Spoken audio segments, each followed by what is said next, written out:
Three times I said, please maintain silence because it's our program. Honorable Sarvamangala Madam, Principal of this institution, and all representatives, and all teachers, and beloved students, and my dear youth of Marikal. Uh, Present I am working as a teacher, but always I am a student of this institution because అక్కడ మీకు కనిపిస్తున్న board దగ్గరనే మేము చదువుకున్నాం. ఇప్పుడు మన గ్రామానికి సర్పంచ్ వాళ్ళ భర్త కూడా మా క్లాస్మేటే. మేమిద్దరం ఇక్కడనే దెబ్బలు తిన్నాము, ఇక్కడనే ఈరోజు స్టేజ్ మీద కూర్చోగలుగుతున్నారు. దీని మీనింగ్ ఏంటిది అంటే ప్రజల చేత ప్రజల కొరకు ఎన్నుకోబడ్డ ప్రభుత్వమే ప్రజాస్వామ్య ప్రభుత్వం. అయితే ఇందాక మన సోషల్ సార్ చెప్పినట్టుగా చాలామందికి తెలియట్లేదు, గణతంత్ర దినోత్సవం రోజు అండ్ స్వాతంత్ర దినోత్సవం రోజు ఫ్లాగ్ని హాయిస్ట్ చేయడం డిఫరెంట్, అన్ఫర్ల్ చేయడం different. Flag will be hoisted on every Independence Day, కింది నుంచి పైకి తీసుకెళ్తాం మనం. ఈరోజు 26 జనవరి రోజు ఏం చేయాలంటే ఫ్లాగ్ని అన్ఫర్ల్ చేయాలి. Because at least 9th 10th students should know about the difference between independence day and republic day. Republic day అంటే ఏంటిదంటే రీపబ్లిక్. పబ్లిక్ అంటే ఎవరు? మనమే. మనం రాసుకున్న రాజ్యాంగాన్ని already Ramakrishna sir said in the initial moments of this programme, మనం రాసుకున్న రాజ్యాంగాన్ని పీఠిక అని చెప్పినాడు, preamble of the Indian constitution. ప్రియాంబుల్లో ఫస్ట్ వర్డ్ ఏముంటుంది అంటే we the people of India having solemnly resolved constituent India into. ఈ 5 పదాలు ఖచ్చితంగా నేర్చుకోవాలి. మనం చచ్చిపోయిన దాకా రిప్రజెంటేటివ్స్ని గట్టిగా అడుగుతూ ఉండాలి. Sovereign, socialist, secular, democratic, republic. ఈ 5 పదాలు మీనింగ్ తెలిస్తే మనకు పూర్తిగా రాజ్యాంగం తెలిసినట్టు. అసలు రాజ్యాంగం అంటే ఏంటిది అంటే basic law of every nation. 2 నిమిషాల కంటే ఎక్కువ మాట్లాడాలని టైం వేస్ట్ చేయను, బట్ ఇది ఖచ్చితంగా పిల్లలకు తెలియాలి కాబట్టి చెప్తున్నాను. అండ్ గ్రామ పెద్దలందరికీ కూడా, యువకులందరికీ కూడా నా నుంచి ఒక రిక్వెస్ట్ ఏంటిదంటే, నేను ఇక్కడ గ్రామంలో ఒక యువతనే, ఏమున్నా సమస్య ఉన్నా ప్రతిసారి వచ్చి స్కూల్కి వచ్చి రిజల్ట్ రావట్లేదు అడుగుతున్నాం. నేను కూడా ఇక 5-6 సంవత్సరాల క్రితం ఇదే పొజిషన్లో ఉండి అడిగినాను. బట్ ఇప్పుడు టీచర్గా నా పరిస్థితి ఏంటిది అంటే, రిజల్ట్ రాకపోవడానికి కారణం ఏంటిదంటే టీచర్ ఒక చెయ్యి అయితే పేరెంట్ స్టూడెంట్ ఒక చెయ్యి అయి క్లాప్ వస్తుంది. ఎంతమంది పేరెంట్స్ మీ స్కూల్ కాకముందు వచ్చి, సార్ మా పిల్లగాడు ఎట్లా చదువుతున్నాడు, మా అమ్మాయి ఎట్లా చదువుతున్నది, ఇంకేమన్నా మేము సపోర్ట్ చేయాలనా, ఈవినింగ్ స్టడీ అవర్స్కి పంపాలనా, ఇంకా మా నుంచి ఏమైనా సహాయం మీకు కావాలనా. ఇప్పుడు చాలా మేడం కూడా చెప్పినట్లుగా పిల్లలకి, అబ్బాయిలకి అమ్మాయిలకి వాష్రూమ్ కోసం ప్రాబ్లం అవుతుంది. ఓకే, మరి పేరెంట్స్గా మన బాధ్యత ఏంటిది? ఇట్స్ అవర్ ఇన్స్టిట్యూషన్, ఇది మనది కదా సంస్థ. టీచర్లు అంటే ఇప్పుడు నాకు 2 మగపిల్లలు, కానీ స్కూల్లోకి అయితే నాకు 40 మంది పిల్లలు ఉంటారు కదా. ఇక్కడ ఉన్న స్టాఫ్ అందరూ కూడా ఇంతమంది పిల్లలు సొంత పిల్లలే కదా. మరి సొంత పిల్లలకి రిజల్ట్ రావాలన్నప్పుడు మనం ఏం చేయాలి? ఇప్పుడు కొత్త గవర్నమెంట్ వచ్చిందని కాదు, కానీ మన ఊర్లో మనం ఒక ఒపీనియన్ పోల్ తీసుకొని ఈవినింగ్ 6 to 7 అన్నా లేదా 7 to 8 అన్నా ఒక గంట సేపు మనం పిల్లలతో కూర్చొని ఇవాళ ఏమైంది, మీ ప్రిన్సిపల్ సార్ ఏం మేడం ఏం చెప్పింది, సార్ ఏం చెప్పిండు, మిగతా టీచర్లు ఏం చెప్పిండు, పేరెంట్స్గా మనం కూర్చుందామా? అట్లా కూర్చొని మొబైల్స్ దూరంగా పెట్టి ఒక గంట సేపు, చాలా ఊర్లలో సక్సెస్ అవుతుంది ఇది. అండ్ మీకు చాలామంది పిల్లలకి తెలియకపోవచ్చు, ఇక్కడనే అక్కడ మీకు అరటి చెట్టు ఉంది కదా, అక్కడ ఇంతకుముందు గేట్ ఉంటుండే మేము చదువుకునేటప్పుడు.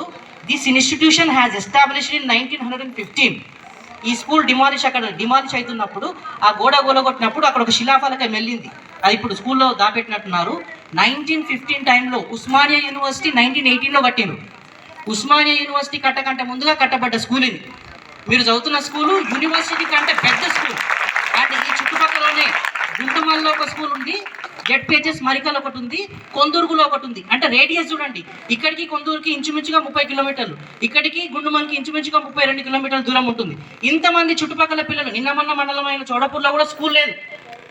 అంటే మీరు ఎంత రిజల్ట్ ఇచ్చినటువంటి స్కూల్లో చదువుతున్నారో ఒకసారి ఆలోచన చేయండి. 1915 నుంచి 1964-65 సబ్జెక్ట్ టు బి కరెక్టెడ్, 64 నుంచి 67 మధ్యలో వరకు ఈ స్కూల్ ఉర్దూ మీడియం స్కూలే ఉండే. నాకు తెలిసి ఇక్కడ బ్యాంకు మన పోషెట్టి శేఖర్ అనే వాళ్ళ ఆయనకు ఉర్దూ చదవడం వస్తుండే మొన్నటిదాకా. ఎందుకు వస్తుండే అంటే ఉర్దూ 1964-65 దాకా ఈ స్కూల్ ఉర్దూ మీడియం స్కూల్గా రన్ అయింది. తర్వాత తెలుగు మీడియం స్కూల్గా అయింది. దాని తర్వాత 2012 తర్వాత ఇంగ్లీష్ మీడియం స్కూల్లోకి వచ్చింది. సో మనం ఏం చేస్తున్నామంటే ఒక మంచి ఇన్స్టిట్యూషన్లో ఉన్నాం. మంచి ఇన్స్టిట్యూషన్లో ఉన్నప్పుడు మనకు మంచి ఎక్స్పర్ట్ స్టాఫ్ ఉన్నందుకు, ఇక నాకు తెలిసి నాకు అక్షరాభ్యాసం చేయించినటువంటి పాండురంగయ్య సరే మీకు ఆర్ట్ టీచర్గా ఉన్నాడు. అండ్ నేను టీచింగ్ ఫీల్డ్లో రావడానికి బాగా సపోర్ట్ చేసి విద్యా వాలంటీర్గా నేను ఫస్ట్ 2009-10 మధ్యలో కొత్తపల్లి స్కూల్లో చెప్తున్నప్పుడు, ఇప్పుడు మన స్కూల్లో చేస్తున్న ప్రసాద్ సార్ నడుచుకుంటూ వచ్చేవాళ్ళం. ఒక టీచర్, అప్పటికే స్కూల్ వచ్చిన టీచర్ కొత్తపల్లి నుంచి మరగలకు నడుచుకుంటూ వచ్చేవాడు. ఆ వస్తూ నాకు కొన్ని విషయాలు ఇట్లా చెప్తూ ఉండడం వల్ల టీచింగ్ పట్ల ఇంట్రెస్ట్ రావడం వల్ల ఈ రోజు టీచర్గా కావడానికి బాగా సక్సెస్ కారణమైంది అనుకుంటా. అండ్ రెండవది, నాకు చెప్పినటువంటి టీచర్స్ చాలా ఎక్స్పర్ట్ టీచర్స్ ఉన్నారు. అండ్ ఇప్పుడు మీకు చెప్తున్న టీచర్స్ ఇంకా ఎక్స్పర్ట్ టీచర్స్ ఉన్నారనమాట. ఎందుకు ఈ స్కూల్ గురించి ఇంత బాగా చెప్తున్నాను అంటే, ఒక్కసారి once A teacher entered in to the gate of the institution, వాళ్ళ ఫ్యామిలీ గురించి మర్చిపోతారు, వాళ్ళకు ఉండే టెన్షన్స్ అన్ని మర్చిపోతారు. కానీ వాళ్ళని పర్ఫెక్ట్గా యూటిలైజ్ చేసుకున్నట్లుగా మీరు మారితేనే రిజల్ట్ వస్తాయి. సో అట్లా పర్ఫెక్ట్గా స్టేజ్ మీదకి వచ్చినాం కాబట్టి ఏదో గొప్పగా చెప్పుకోవడాలు కాదు. మనం నిజాయితీగా పనిచేస్తే కాన్స్టిట్యూషన్ పర్ఫెక్ట్గా పనిచేస్తున్నట్టు లెక్క. BR Ambedkar already said that when this constitution is not implementing in a correct way, this is merely equal to the rough paper. చింపేసేయండి కాన్స్టిట్యూషన్ అని చెప్పిండు. ఎందుకంటే రాజాగారిని చక్కగా వాడుకుని రాకపోతే ఏం లాభం? 2 సంవత్సరాల 11 నెలల 18 రోజులు అని చెప్పి చెప్తూనే ఉన్నాం. ఉత్తగాల ప్రపంచం మొత్తం తిరిగి రాయవలసి వచ్చినటువంటి రాజ్యాంగం అది. అండ్ ఇప్పటికి కూడా మీరు అనుకుంటున్నారు America is the richest country, మనం పెద్దగా అయినాక అమెరికాకు పోవాలి, ఇంకెక్కడనో పోవాలి. కాదు, అమెరికా కాన్స్టిట్యూషన్లో ఓన్లీ 7 ఆర్టికల్సే ఉన్నాయి. That constitution cannot be amended. దాన్ని మనం మార్చలేం. ఇప్పుడు మన కాన్స్టిట్యూషన్ మనం మార్చుకోవచ్చు, మనకి ఇష్టం వచ్చినట్టుగా మార్చుకోవచ్చు. ఇష్టం వచ్చినట్టు అంటే పార్లమెంట్లో మన ఎంపీలు ఉన్నారు కదా, ఈ ఎంపీలతో మనం మార్చిపించుకోవచ్చు. మన స్టూడెంట్స్ ఎంతమందిమి, మన పేరెంట్స్ ఎంతమందిమి మనం ఎంపీని మన ఊరికి తెప్పించుకోగలుగుతున్నాం. ఇలా ఏమనుకోకండి, మంచిగా స్టాఫ్ ఉన్నారు. Ramakrishna sir, physics sir morning అప్పటి నుంచి ఇప్పుడు దాకా చాలా బాగా చెప్తున్నాడు. అంటే మీకు ఎంత స్టాఫ్ బాగా ఉన్నారో నాకు అర్థమైంది. స్టాఫ్ని పర్ఫెక్ట్గా యూటిలైజ్ చేసుకోండి. అండ్ యూత్ అందరం కూడా మన స్కూల్ని జెడ్పీహెచ్ఎస్ని ముందుకు తీసుకెళ్ళడానికి ప్రయత్నం చేద్దాం. అండ్ 10th స్టూడెంట్స్, లాస్ట్ ఒక request sir, being as a గురుకుల స్టూడెంట్, 10th అయిపోయిన తర్వాత ఎడ్యుకేషన్ ఆపుకోవడానికి ప్రయత్నం చేయకండి. గురుకుల ఇన్స్టిట్యూషన్లు 1100 వరకు ఉన్నాయి. 10th అయిపోయిన ఎమ్మడే మీరు గురుకుల కాలేజ్కి అప్లై చేసుకోండి.